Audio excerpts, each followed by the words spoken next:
Je crois que tout le monde s'installe. Je ne vais pas vous faire un très long discours, même si je suis très heureux de vous accueillir ici au Palais des Congrès pour ce troisième symposium sur l'hydrogène, troisième déjà. C'est un choix que nous avions fait d'avoir, à côté des investissements ou des achats qu'on peut lancer, d'avoir aussi un lieu où on débat de cette énergie nouvelle avec l'ensemble des acteurs. C'est-à-dire le choix, c'est les collectivités et l'hydrogène. Mais je voudrais aussi saluer, bien sûr, les scientifiques qui hier ont travaillé. C'est le premier, par contre, colloque scientifique qu'il y a eu hier, avec des économistes et des chercheurs, bien entendu, dans le domaine de l'hydrogène.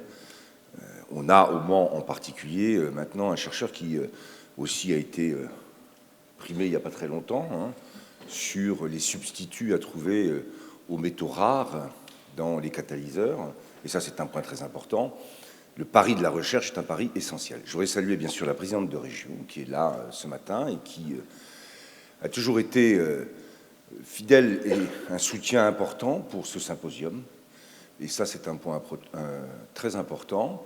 Je voudrais saluer aussi, bien sûr, Pierre Fillon, le président de la CO, et le docteur Ulrich, qui ici, comme depuis, je crois, les 2 dernières fois, et on est très heureux que vous soyez là.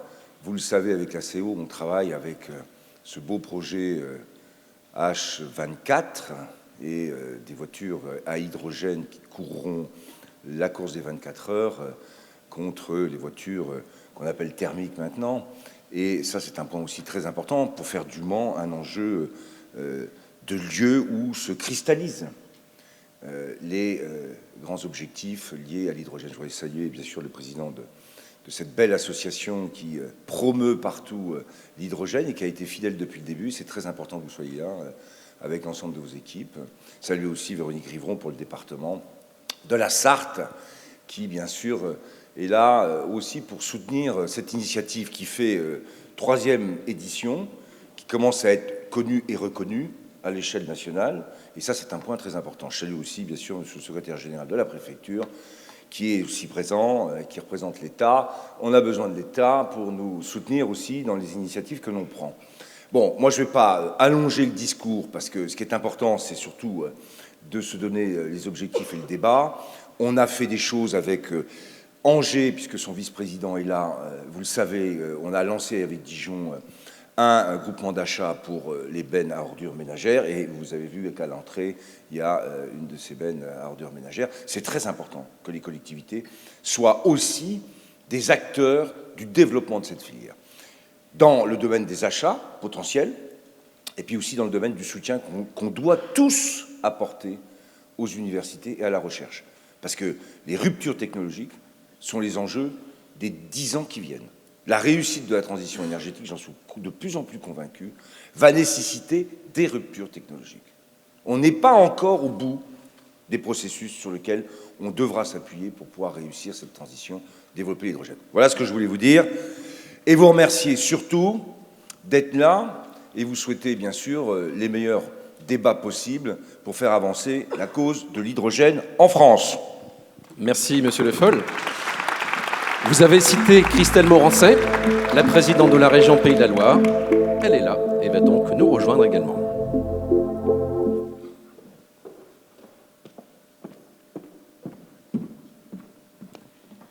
Bonjour à toutes et tous, vous dire tout le plaisir qui est le mien d'être à vos côtés aujourd'hui. J'ai envie de dire, c'est le rendez-vous dans la région des Pays de la Loire, même au niveau national, à ne pas manquer sur l'hydrogène. Je salue bien évidemment le maire du Mans, cher Stéphane, saluer le président de la CO, cher Pierre, saluer la représentante du département, ma chère Véronique, et puis j'aimerais saluer aussi le président du département de Vendée, cher Alain, merci de ta présence, saluer le secrétaire général, et puis saluer les nombreux chefs d'entreprise présents aujourd'hui.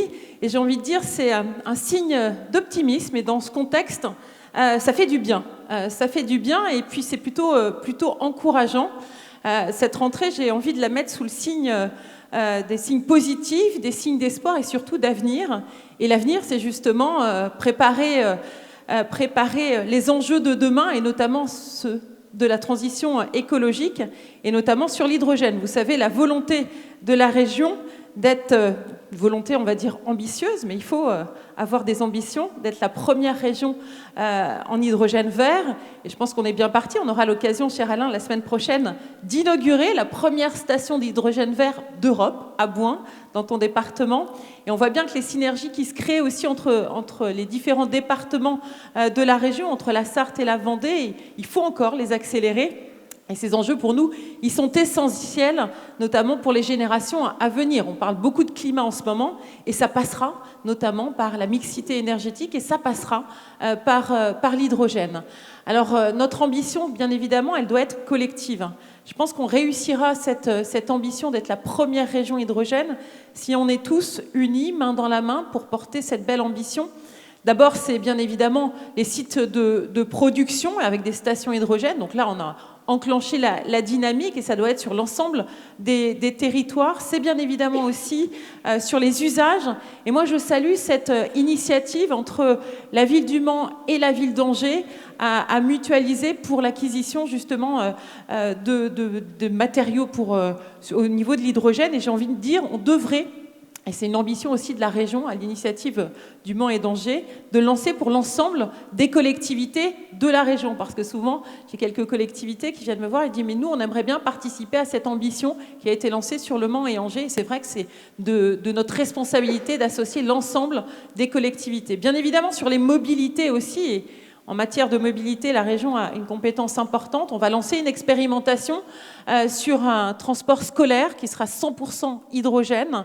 On a bien évidemment, cher Stéphane, un train hydrogène. Je sais à quel point tu y es attaché sur la ligne Caen, Alençon, Le Mans, Tours. Alors ça associe 3 régions. Mais c'est un enjeu bien évidemment important. Ça sera la première ligne que nous aurons sur la région des Pays de la Loire.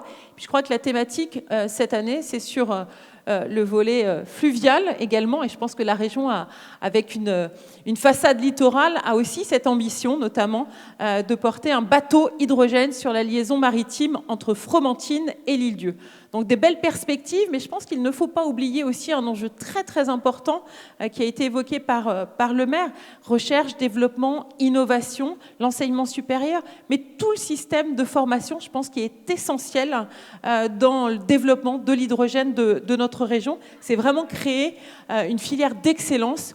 Et là encore, on réussira uniquement si on est tous rassemblés. En tout cas, bravo, monsieur le maire, pour cette belle initiative. Merci à tous de votre présence. Je pense que vous êtes aussi attachés à ce rendez-vous important qui permet aussi les échanges. Et puis, je salue l'ensemble des acteurs qui lancent des initiatives sur la région. Et encore une fois, vous pouvez compter sur l'ensemble des collectivités pour pouvoir accélérer et vous accompagner. Merci et très belle journée à tous.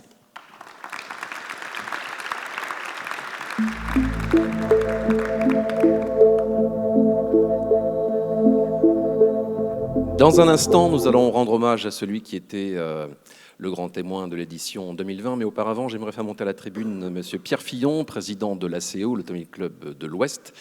M. Fillon qui est venu avec sa Toyota Mirai, qu'on peut admirer sur le parvis. D'abord, bien sûr, quelques mots sur votre engagement sur l'hydrogène et votre soutien, puisque vous êtes là sur cet événement depuis son démarrage. Écoutez, oui, je voudrais vous dire que je suis vraiment très très heureux d'être à cette 3e édition de ce symposium et que de chemin parcouru depuis 3 ans. Je crois qu'on peut dire ça. Je crois qu'il y a 3 ans, on s'est engagé, mais c'était encore plutôt des belles intentions. Et je crois qu'aujourd'hui, plus personne ne doute que l'hydrogène fait partie d'un élément très important dans cette révolution énergétique que l'on est en train de connaître. Voilà, on était...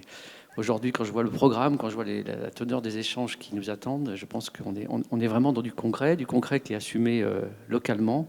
Et je remercie Monsieur le maire de ce partenariat que nous avons sur cette station hydrogène, ce bus qui roule aujourd'hui. Je remercie Christelle Morancet pour son soutien, le soutien de la région des Pays de la Loire à notre projet, et puis Véronique Riffon qui représente le département. On reviendra sur ce que fait notre projet ACO. Vous savez qu'il est à la fois de se servir des 24 heures du Mans pour être un laboratoire d'innovation, pour promouvoir cette technologie d'hydrogène, mais aussi... On a une table ronde là-dessus à midi, hein, vous serez on en présent. reparlera, donc on ne va pas en parler tout de suite. Et puis, bien sûr, ce développement local, parce qu'il faut promouvoir l'hydrogène localement. Donc, un grand merci. Merci Monsieur Fillon. On va maintenant voir quelques photos d'Hubert Auriol. C'était celui qui était notre grand témoin donc, en 2020. Vous savez, il est tragiquement disparu quelques mois après. Quelques mots peut-être sur Hubert, puisqu'il était là parmi nous, en fait, Monsieur Fillon, l'an dernier. Puis bon, c'est le monde de l'automobile qui perd un grand pilote. Oui, un grand pilote et aussi quelqu'un qui était très, très innovant. Paris-Dakar, c'est beaucoup de tristesse qu'il ait disparu aujourd'hui, mais je crois qu'il nous a montré la voie de l'innovation, la voie du développement. Il avait des beaux projets pour le Dakar. Donc on ne peut que saluer ce grand personnage. Des applaudissements, s'il vous plaît, pour Hubert Auriol.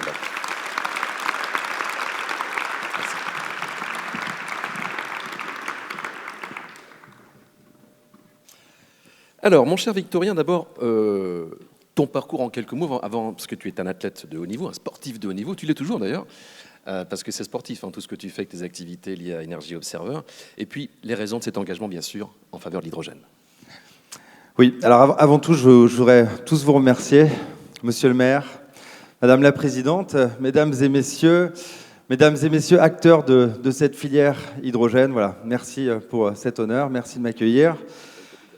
J'arrive de Nouvelle-Calédonie, j'étais embarqué pendant quelques semaines à bord du navire. On est allé explorer l'extraction minière et donc me voilà pour cet événement. Donc, comme le dit Laurent, à l'origine, je suis officier de marine marchande. J'ai navigué essentiellement sur des navires de croisière, sur des ferries donc, qui utilisent bien évidemment du marine diesel oil, du fuel lourd parfois quand on est au large des côtes, avec toutes ces problématiques que vous connaissez, entre ces émissions de CO2, mais aussi de particules fines. Et puis nous, sur ces navires, on émet beaucoup de particules fines, de NOx, de SOx, etc. En parallèle, j'étais donc athlète de haut niveau, en voile sportif, en course au large également. J'ai fait donc ma première route du Rhum à 25 ans. On avait fait quand même un petit podium. J'ai fait plusieurs transats Jacques Vabre, plusieurs Québec-Saint-Malo. Le haut niveau à travers les multicoques de sport. Et donc il m'est arrivé un petit bug énergétique en plein milieu de l'océan Atlantique, entre les îles du Cap-Vert et le Brésil. Donc je me suis retrouvé tout simplement sans énergie. Il faut savoir qu'en 2013, on avait encore très peu de panneaux solaires, d'énergie alternative. On faisait confiance au diesel, d'où l'idée de concevoir ce navire laboratoire, ce navire hydrogène. Alors ça, c'est un autre projet que l'on a à travers notre fondation. Donc, l'idée étant de créer un camion itinérant, une espèce de plateforme pédagogique expliquant toute la chaîne de valeur de la filière hydrogène. Donc un projet, on commence à travailler sur ce projet avec nos partenaires. Et le camion sera lui-même à hydrogène ? On a un rendez-vous la semaine prochaine avec un grand acteur Toyota pour parler de cela. On discute aussi avec France Hydrogène. Je tiens à saluer d'ailleurs Philippe Boucly qui est présent dans cette salle. Merci Philippe pour tout ce que vous avez fait pour l'émergence de cette filière depuis quelques années. Donc voilà, j'espère que ce camion fera le Tour de France d'ici 2023. Mesdames, Messieurs, Victorien Erussard, Energy Observer. C'est fini, c'est bon ?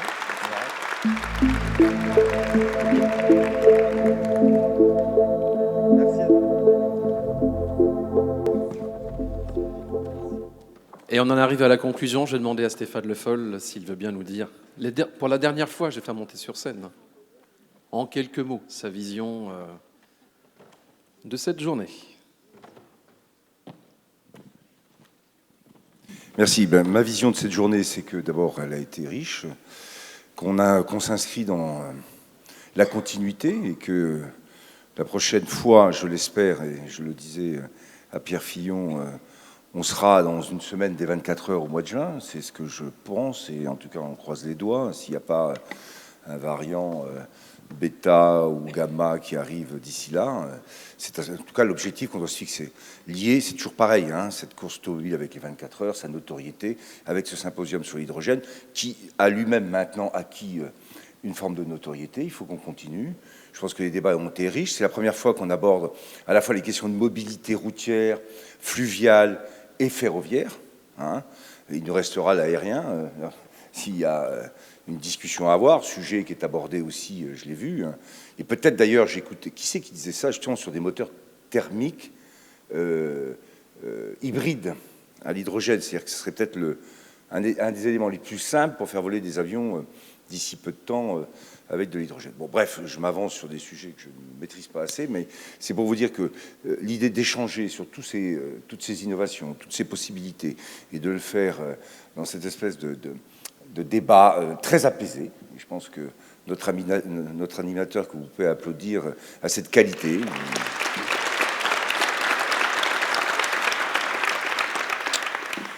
Il anime tout ça avec ce désir de permettre à chacun de s'exprimer et puis de poser des questions avec toute la subtilité nécessaire. Et quand il les arrête, c'est très subtil. C'est pas vous avez dépassé votre temps de parole, mais il serait bon de passer à autre sujet, donc c'est très bien. Non, on a passé une très très bonne journée. Je vous remercie surtout toutes et tous d'être venus, d'avoir participé à ce symposium. Il a été précédé, je vois Fabienne Lagarde qui arrive, du premier symposium scientifique, et l'an prochain, je le sais déjà, tu me l'as dit, des universités qui n'étaient pas présentes cette année ont déjà marqué leur intérêt pour participer au futur. Donc je crois qu'on a là tous les ingrédients pour pouvoir poursuivre, continuer à travailler, essayer de défricher ensemble les chemins qui nous mèneront vers la décarbonisation de nos modes de déplacement. Merci beaucoup, vraiment merci, grand merci à toi.